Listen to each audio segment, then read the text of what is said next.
Sanibonani nginibingelele nginamukele kwi-Real TV1 Stories. Ya, iy'nkinga ziningi. Ngenza ividiyo ngicabanga ukuthi last week noma ngaleli sonto leli.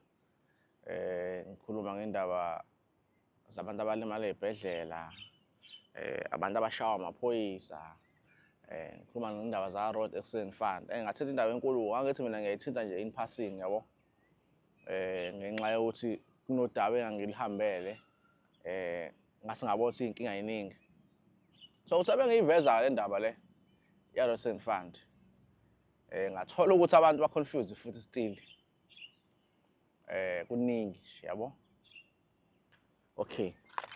Omunye uthi kumina kungabe uklema uma ngabe ulimele kuphela yini? Angithi umbuzo ohlakaniphile-ke loyo-ke abantu abaningi abazoyithola yini. Uma ulimele kuphela yini? Obvious, uma ulimele kumele ukleme wena. But uma ushonile angeke ukwazi ukuklema wena. So ngingasho nje ngamafuphi ukuthi uklema uma ulimele wena. Okanye uklemela umuntu olimele. Mengabe ngithi umuntu olimele, ngikhuluma ngengane encane lapho noma ngomuntu okhubazekile. Ngoba ngeke ukwazi ukuyiklemela wena usowashona. So ingane encane uyakwazi ukuthi uyiklemele. Mhlawumbe ngabe uyi-legal guardian yayo, ngabe umzali wayo, mhlawumbe yalimala. If ingaklenyelwanga ingane incane, let's say ingane ina 12 years ilimale engozini yemoto. Ugovernment noma i-act iyakuveza ukuthi wena ungayiklemela leyo ngane leyo if uyi-legal guardian yayo noma umzali wayo nje ngamafuphi. If akekho yayiklemela leyo ngane leyo, kusho ukuthi icala layo ngeke ize lisheshe livalwe. I-prescription ngeke ize ibe khona. Izolindwa, izonikezwa ithuba izibe na-18. Bese kuyimande kubalwa-ke lo 3 years lo. Provided ukuthi u-3 years ubalwa kunjani. Uma ngabe imoto yaziwa. But uma ngabe kuyi-hit and run kuba u2 years. So if umuntu ena 12 iminyaka uzolinda aze abe na-18. Bese kuyaqala kuyabalwa, ithinta kubalwa u3 years noma kubalwa u2 years. Khumbula u3 years if imoto yaziwa, u2 years if imoto ayaziwa. Okay. So akusho ukuthi ufanele ulinde aze abe na-18. If ekhona umzali angayiklemela ingane. If akekho umzali, mhlambe noma bakhohlwa noma bebengazi, ingane sangazoklema, but fanele ibale iziminyaka u18. Futhi mase 18 years siyaqala siyabala for a prescription ukuthi once wadlula leso sikhathi ngeke usakwazi ukuklema. Ukuthi ke walimala ngo1990 bani, umthetho umile nje. Ngiyibona abantu abafuna ukuthi mhlawumbe mengincenga umthetho umile nje. If imoto yaziwa u3 years, if imoto yaziwa u2 years. So abantu kubaleke bawazi amalungelo. Amalungelo endawo le public information bafethu nami ngithe mengigugulisha ngayibona fast. Uyabo. So provided ne research ke ufuna uyenze umuntu ngento ethintelene wena, ethintelene nawe kakhulukazi. Ebese ke uma ngabe umuntu eshonile drive imoto, abasele bayakwazi ukuclaim ama-funeral expense ukuthi indleko zomngcwabo. But ke ama-funeral expense amangazayo ngoba into eziningi ayifakiwe lapho. Ngiyazi wena uzothi umkhulu wami lona besimthanda, ubaba wami lona usimthanda, uma wami lona simkhapha ngenkomo. Into enjengalezo ayibala kune-list yezinto ezibalwa nengabalwa. Uyabo, but nje kungabe imali engekho kakhulu, uyabo. So ama-funeral expense ukuze kucover indaba zomngcwabo. Ebese uklenywa for i-loss of support. If ubaba wakho wakhe ingane emoto and ungakuprove ukuthi benisupporta, uyakwazi ukuclaim into efana nalezo ukuze niqhubeke nifunde impilo iqhubeke, uyabo. Ungathi ngubaba kasekho impilo isimile-ke manje. So ne-loss of support kuyenzeka. Angathi umuntu uklenyela umuntu ophilayo kuphela, cha noshonile uyakwazi uklenyelwa, but usuke esenzelwa yena. lo osuke ephila uzenzela yena. Uma ngabe emncane uyaklenyelwa on behalf of, uyabo. Ebese kathi omunye umuntu uma ngabe uwu-driver wena kwenzakala kanjani? Cha, u-driver osephutheni akakwazi ukukleyima. Uma ngabe mina bengiyi-drivela kahle, ngilandela imigomo nemibandela yemithetho noma whatever, ngilandela ama-rules omgaqo nje.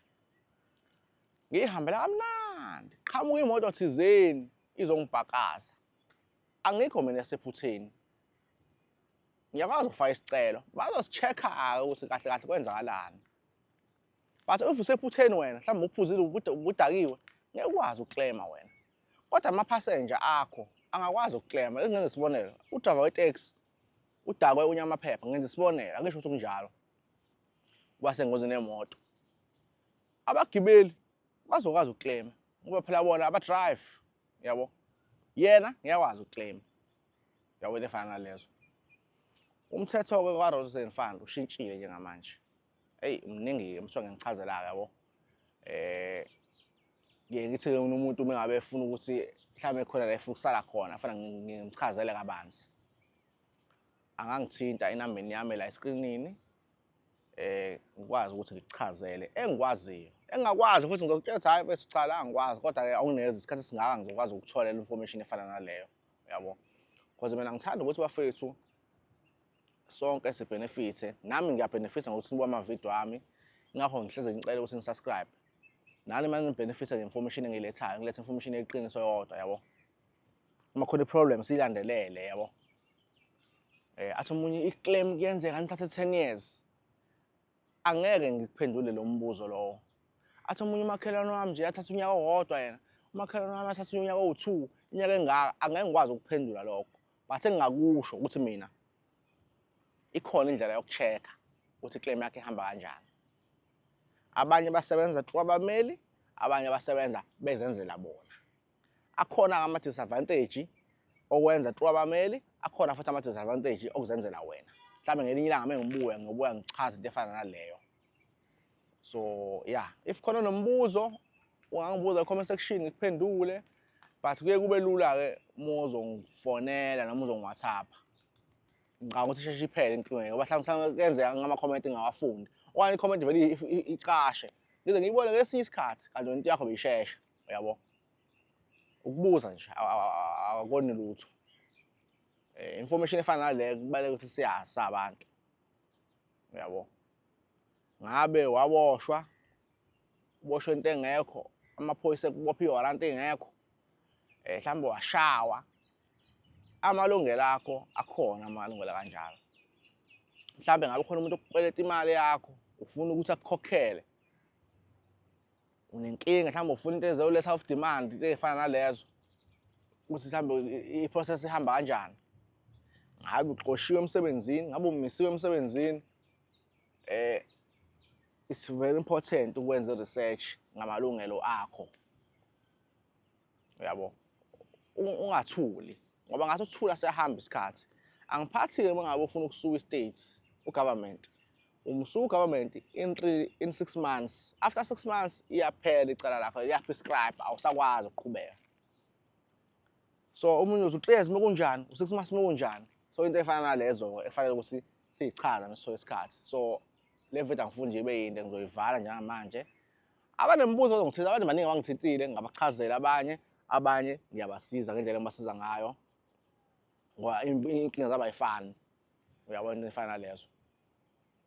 So le ngosi le ingosi ethi azi ngezomthetho. Azi ngezomthetho. Azi amalungelo akho. Ehambeni lesikhathi ngizoba invite abameli. Sikhuluma into efana nalezi. Ukuze sonke sibenefit. Uma wazi amalungelo akho, amathuba empumelelo maningi kakhulu.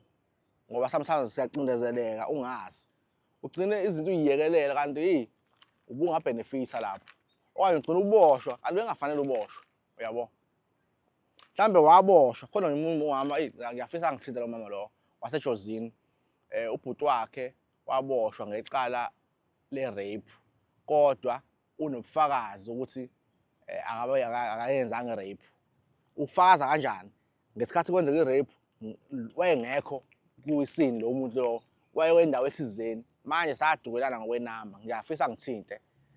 Ngihlezi ngilindile i-call yakhe ukuthi uzongithinta. Uyabona into efana nalezo. So ngiyabonga kakhulu bafethu, ake see you next time. Stay blessed.